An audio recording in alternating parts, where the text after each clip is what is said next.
Islamic short status کو subscribe کریں، like کریں، کمنٹ کریں اور شیئر کریں۔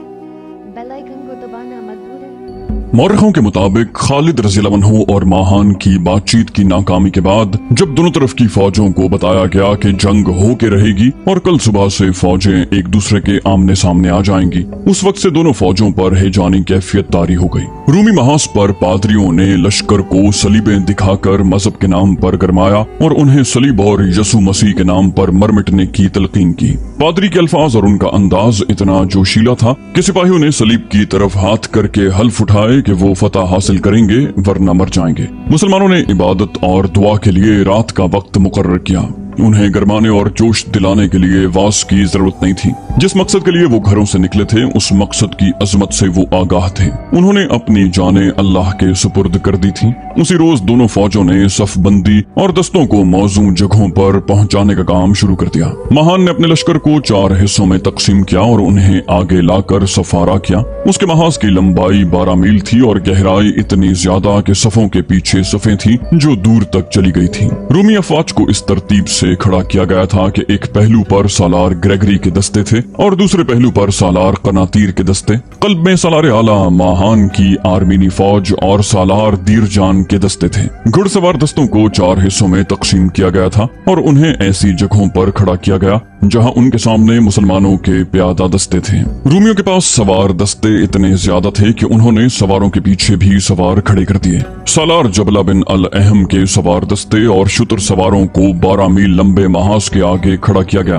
ماہان نے ایک بندوبست اور کیا۔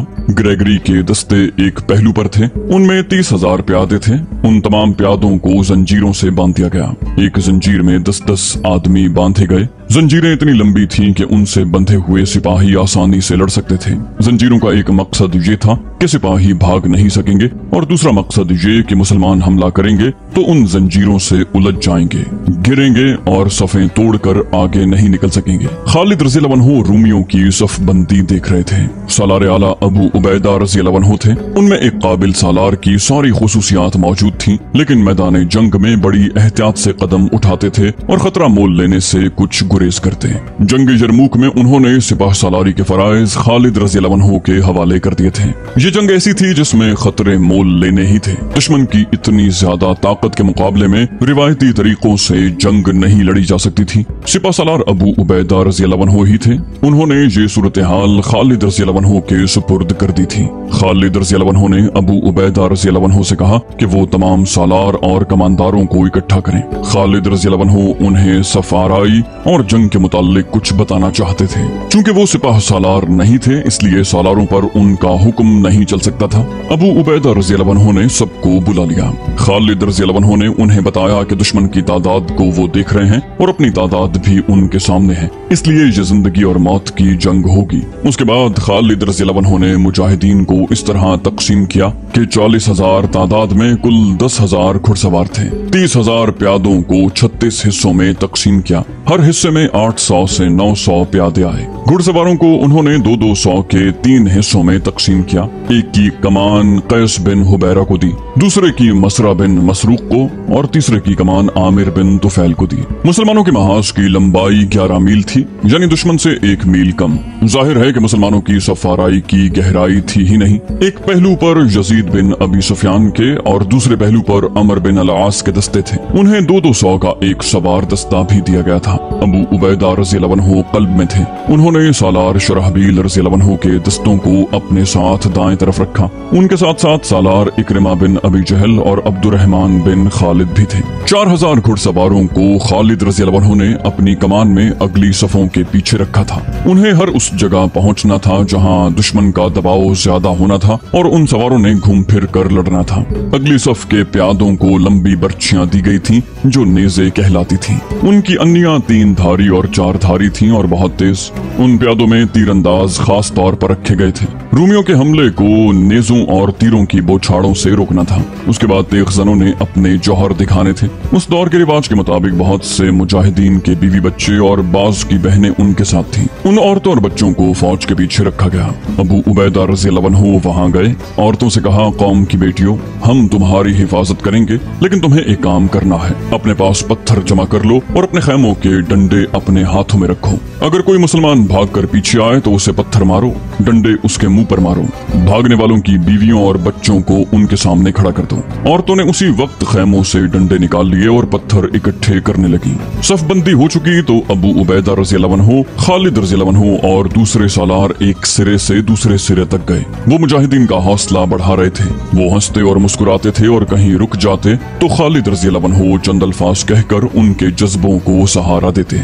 उनके अल्फाज कुछ इस किस्म के थे कि अल्लाह की तरफ से बड़े सख्त इम्तिहान का वक्त आ गया है। अल्लाह की मदद उसी को हासिल होती है जो उसकी राह पर साबित कदम रहता है। दुनिया में और आखिरत में इज्जत और तकरीम उन्हें मिलती है जिनके दिलों में ईमान की शमा रोशन होती है और वो कुफर की तेज धार तलवार का मुकाबला बेखौफ होकर करते हैं। मौरिख तबरी ने लिखा है कि ये सालार एक दस्ते के सामने से गुजरे तो एक मुजाहिद ने कहा, रूमी इतने ज्यादा और हम कितने थोड़े हैं। खालिद रज़ियल्लाहु अन्हु ने घोड़ा रोक लिया। बड़ी बुलंद आवाज में कहा, मेरे रफीक, कहो रूमी कितने थोड़े और हम कितने ज्यादा हैं। ताकत तादाद की नहीं होती, ताकत अल्लाह की मदद से बनती है। तादाद रूमियों के पास है, अल्लाह हमारे साथ है। अल्लाह जिसका साथ छोड़ दे वो बहुत कमजोर हो जाता है। ज्यादातर मौरिखों ने लिखा है कि सालार और कमांदार जब अपनी फौज में घूम फिर रहे होते थे तो ये आयत बुलंद आवाज में पढ़ते जाते। इरशाद बारी ताला है, कितनी ही बार छोटी छोटी जमातें अल्लाह के चाहने से बड़ी बड़ी जमातों पर गालिब आई हैं। अल्लाह सब्र व इस्तिकामत वालों का साथ देता है। वो अगस्त 636 ईस्वी के तीसरे रजब 15 हिजरी के दूसरे हफ्ते की एक रात थी।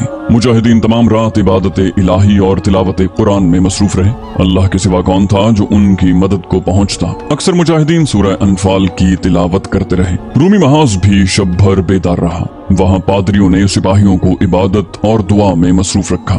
दोनों तरफ मशलें भी जलती रहीं और जगह जगह लकड़ियों के ढेर जलते रहे ताकि रात को दुश्मन हमला करने आए तो आता नजर आ जाए। दोनों फौजों पर हिजान और खिंचाव की कैफियत तारी थी। मुसलमानों के महाज से सुबह की अजान की आवाज उठी। मुजाहिदीन ने वुजू और ज्यादातर ने तयम्मुम करके बाजमात नमाज पढ़ी और अपनी जगहों पर चले गए। जंग शुरू होने वाली थी जिसका शुमार तारीख की बहुत बड़ी जंगों में होता है। सूरज उफक से उठा तो उसने जमीन पर बड़ा ही हैबतनाक मंजर देखा। 40,000 की फौज 1.5 लाख नफरी की फौज के मुकाबले में खड़ी थी। शान तो हरकल के लश्कर की थी। उसके झंडे लहरा रहे थे और बहुत सी सलीबें ऊपर को उठी हुई थी। इसमें जरा से भी शक की गुंजाइश नहीं थी कि ये लश्कर अपने सामने खड़ी इस छोटी सी फौज को निस्तो नाबूद कर देगा। जर्जा रूमी फौज का एक सालार था जो इनफिरादी मुकाबलों में शोहरत रखता था। अपने सालार आला महान के हुक्म से वो आगे बढ़ा। जर्जा ने ललकार कर कहा, क्या खालिद बिन वलीद में इतनी हिम्मत है कि मेरी तलवार के सामने आ सके? खालिद रज़ियल्लाहु अन्हु ललकारते हुए आगे बढ़े, मैं हूँ रूमियों का कातिल, मैं हूँ खालिद बिन वलीद। खालिद रज़ियल्लाहु अन्हु दोनों फौजों के दरमियान जाकर रुक गए। उन्होंने तलवार निकाल ली थी लेकिन जर्जा ने तलवार न निकाली। वो घोड़े पर सवार आ रहा था।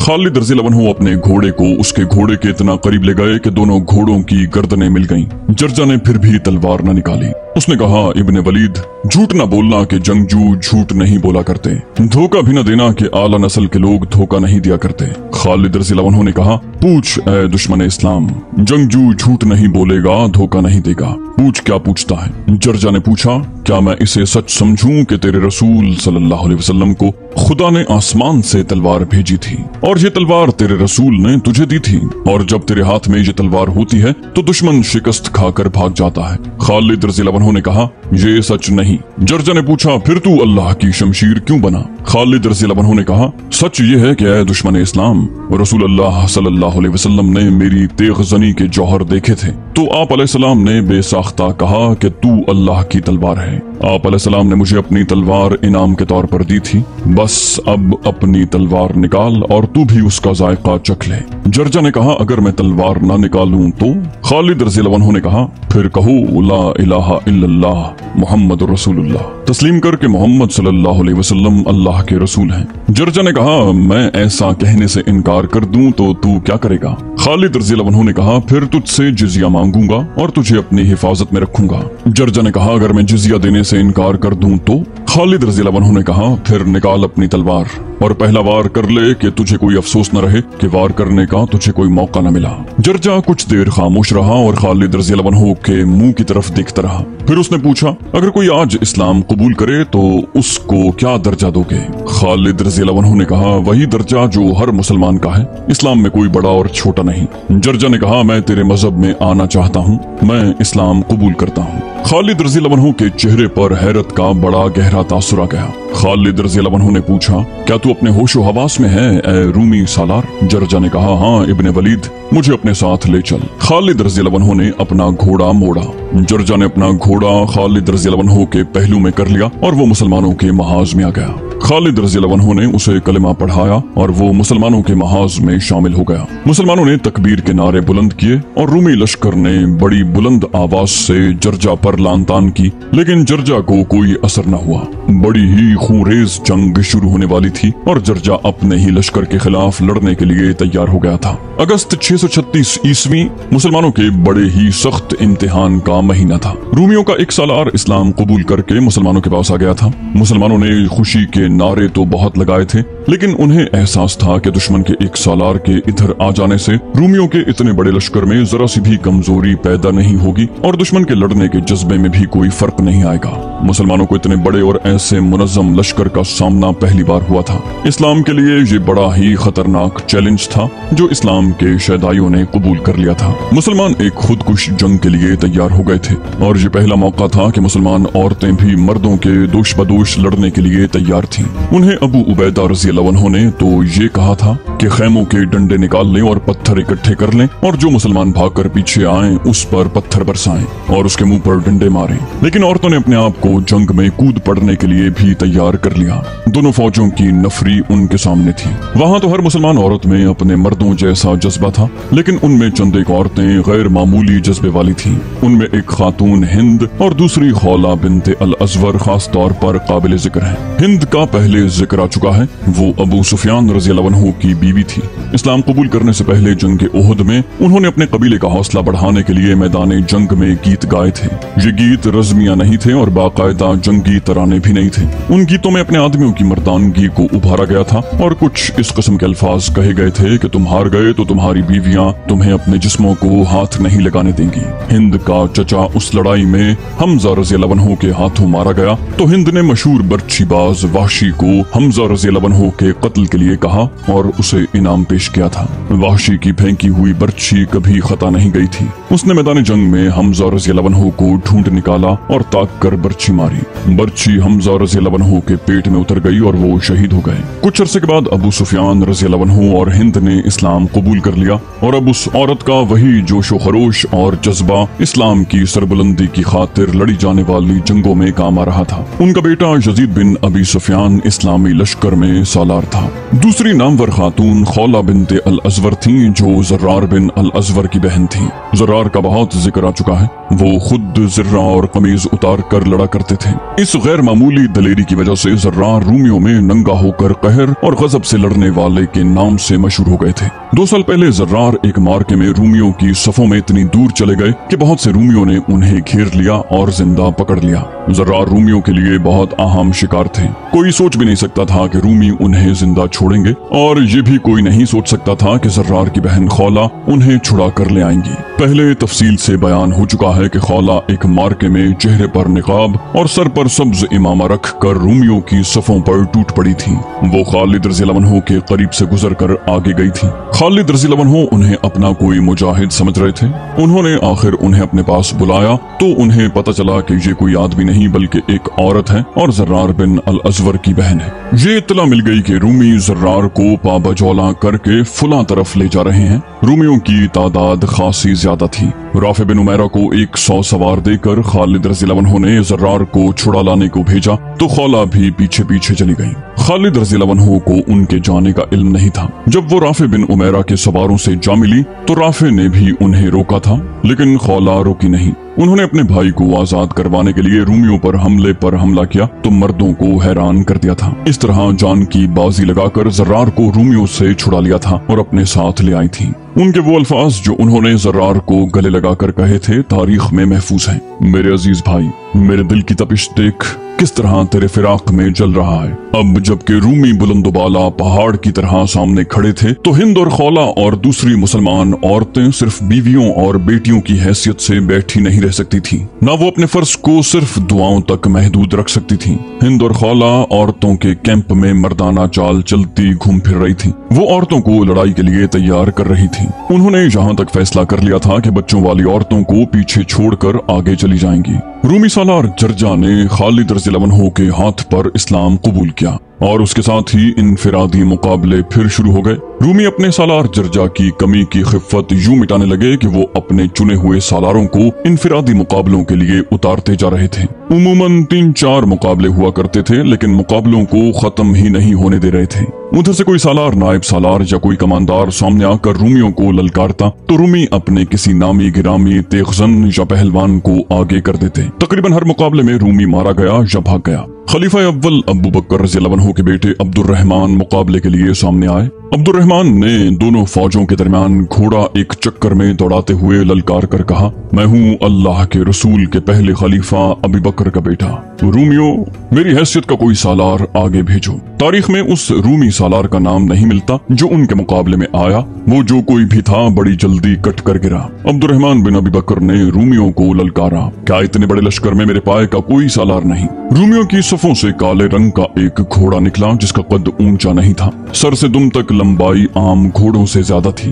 उसका चमकता हुआ जिस्म गठा हुआ और गैर मामूली तौर पर मोटा ताजा था। घोड़ा दौड़ता तो जमीन हिलती महसूस होती। वो अपने सवार के काबू में था, लेकिन उसकी चाल और मस्ती ऐसी थी जैसे अपने सवार के काबू में न हो। उसका सवार गोरे रंग का था और अपने घोड़े की तरह फरबा जिस्म का था। वो पहलवान लगता था। रूमी सालार ने ललकार कर कहा, ए बदकिस्मत जवान, क्या तू रोम के बेटे एलमोर की बर्छी के सामने कुछ देर अपने घोड़े पर बैठा नजर आता रहेगा? अब्दुर्रहमान ने अपने घोड़े को एड़ लगाकर कहा, खुदा की कसम, रोम वाले अभी वो बर्छी नहीं बना सके जो इब्ने अबी बकर को घोड़े से गिरा सके। एलमोर की बर्छी काले घोड़े की रफ्तार से अब्दुर्रहमान की तरफ आ रही थी। अब्दुर्रहमान बिन अबी बकर के हाथ में तलवार थी। घोड़े एक दूसरे के करीब आए तो एलमोर ने रिकाबों में खड़े होकर अब्दुर्रहमान को बर्छी मारी, लेकिन अब्दुर्रहमान ने अपने घोड़े को जरा एक तरफ कर दिया और खुद पहलू की तरफ इतना झुक गए कि रूमी सालार की बर्छी का वार खाली गया। अब्दुर्रहमान ने वहीं से घोड़ा मोड़ा और बड़ी तेजी से एलमोर के पीछे गए। एलमोर अभी घोड़े को मोड़ रहा था।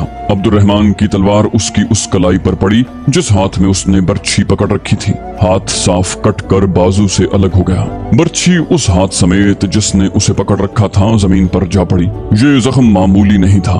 एलमोर बिलबिला उठा। अब्दुर्रहमान बिन अबी बकर का घोड़ा उसके इर्द गिर्द दौड़ रहा था। एलमोर ने कटे हुए हाथ वाला बाजू ऊपर उठाया। वो उस टुंड-मुंड बाजू से उबल उबल कर बहते हुए खून को देख रहा था कि अब्दुर्रहमान की तलवार उसकी बगल में गहरी उतर गई। एलमोर ने घोड़े को एड़ लगाई और रुख अपने लश्कर की तरफ कर लिया। वो अपने लश्कर तक न पहुंच सका, रास्ते में ही गिर पड़ा। उसका काला घोड़ा अपने लश्कर तक पहुंच गया। अब्दुर्रहमान रज़ियल्लाहु अन्हु ने एक बार फिर रूमियों को ललकारा, लेकिन खालिद रज़ियल्लाहु अन्हु ने उन्हें पीछे बुला लिया। जरूरी नहीं था कि अब्दुर्रहमान हर मुकाबला जीत जाते। यके बाद दीगरे 6-7 मुसलमान सालार इनफिरादी मुकाबलों के लिए गए और उनके मुकाबले में उतरने वाले रूमी मारे गए या शदीद जख्मी होकर भाग गए। अब्दुर्रहमान बिन अबी बकर एक बार फिर बगैर किसी की इजाजत के आगे चले गए और रूमियों को ललकारा। एक रूमी सालार उनके मुकाबले में आया और वापस न जा सका। ये तीसरा रूमी सालार था जो अब्दुर्रहमान बिन अबी बकर के हाथों मारा गया। इस तरह अब्दुर्रहमान रज़ियल्लाहु अन्हु ने 3 रूमी सालारों को मार डाला। खालिद रज़ियल्लाहु अन्हु ने उन्हें सख्ती से कहा कि अब वो आगे न जाएं। रूमी सालार आला महान ने हुक्म दिया, अब कोई आगे नहीं जाएगा, और अपने साथ के सालारों से कहा, अगर ये मुकाबले जारी रहे तो हमारे पास काम का कोई एक भी सालार नहीं रह जाएगा। क्या हमें एतराफ नहीं कर लेना चाहिए कि हमारे पास कोई ऐसा सालार या कोई और आदमी नहीं जो दूबदू मुकाबले में मुसलमानों को शिकस्त दे सके? अगर हम अपने सालारों को इसी तरह मरवाते गए तो अपने लश्कर पर उसका बहुत बड़ा असर पड़ेगा। एक तजुर्बेकार सालार ने कहा, बहुत बुरा असर पड़ रहा है। मैदान में देखें, सिर्फ हमारे सालारों और कमांडारों की लाशें पड़ी हैं और मुसलमान हमें ताने दे रहे हैं। हम इतना लश्कर क्यों लाए हैं? इन चंद हजार मुसलमानों को हम अपने घोड़ों के कदमों तले कुचल देंगे। इनकी लाशें पहचानी नहीं जाएंगी।